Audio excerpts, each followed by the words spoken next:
অদম্য ইচ্ছাশক্তি এবং কিছু করে দেখানোর প্রচেষ্টা থাকলে যে কোনো বাধা বিপত্তিকে অতিক্রম করে যে সাফল্য অর্জন করা যায় তারই এক উদাহরণ আজ উঠে এসেছে। জানা গেছে যে আম চাষ করে স্বাবলম্বীর পথে এক গিরিবাসী। আমবাসা মহকুমার শিকারী বাড়ি স্থিত বিস্তীর্ণ টিলাভূমিতেই আম চাষ করে বর্তমানে স্বাবলম্বী হচ্ছেন এই আমবাসার কৃষক। স্থানীয় কৃষি দপ্তরের আর্থিক সাহায্য এবং পরামর্শেই এই বাগান তিনি তৈরি করেছেন। যেদিকে চোখ যায় সেদিকেই শুধু আম গাছ। শিকারীবাড়ি এলাকার বিস্তীর্ণ টিলা ভূমি জুড়ে রকমারি আমের বাগান করে বেলা যেতে পারে এক অসাধ্য সাধন করে দেখিয়েছেন তিনি। তার নাম তাইথক রিয়াং। মায়াজাকি বেনানা ম্যাঙ্গো থেকে শুরু করে রকমারি প্রজাতির আম গাছ রয়েছে এই বাগানটিতে।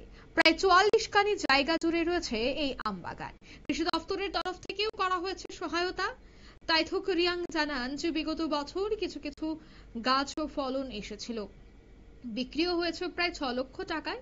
এবছর আশা রয়েছে অনেকটাই। কৃষি দপ্তরের তরফ থেকেও প্রতিনিয়ত ওনার সাথে যোগাযোগ রাখা হচ্ছে এবং সাহায্য করা হচ্ছে। কোনো সমস্যা আছে কিনা বা গাছের পরিচর্যা কিভাবে করা উচিত সে সংক্রান্ত বিষয়ে প্রতিনিয়তই সহায়তা করে চলছেন। আমবাসা কৃষি দপ্তরের সুপারিনটেন্ডেন্ট জয়প্রভা দেববর্মা সাক্ষাৎকারে বলেন, আমাদের যতটুকু করণীয় আমরা করছি, আমরা দেখছি এবং একজন কৃষক এখানে আছেন, ওনাকে যদি সহায়তা করা যায় তাহলে আগামী দিনে উনি যথেষ্ট উন্নতি করতে পারবেন। কি বলছেন এই কৃষক শোনাবো। তৈরি করছে ৩ বছর ৩.৫ বছর হয়েছে। কি কি প্রজাতির আম গাছ আছে এখানে? তা ৪ প্রকার আছে। কি কি? তা মিয়াজাকি, বেনানা, রাঙ্গু, বাড়িফোর আর আছে ৪-৫ পর আছে। আরেকটা আছে। এই ফলন হয়েছে? কিছু কিছু ৫ ভাগে ১ ভাগ হয়েছে। বাজারে কি বিক্রি করছেন? বিক্রি করছে। কেমন লাভবান হইতেছে? এতে কিছু কিছু যে গোটা ধরছিল একটা গাছের মধ্যে ২০ কেজি ৩০ কেজি অদূর পাইছে। এটা একটা গাছ তো হয় না। আরে আপনারা শুনলেন কৃষকের বক্তব্য।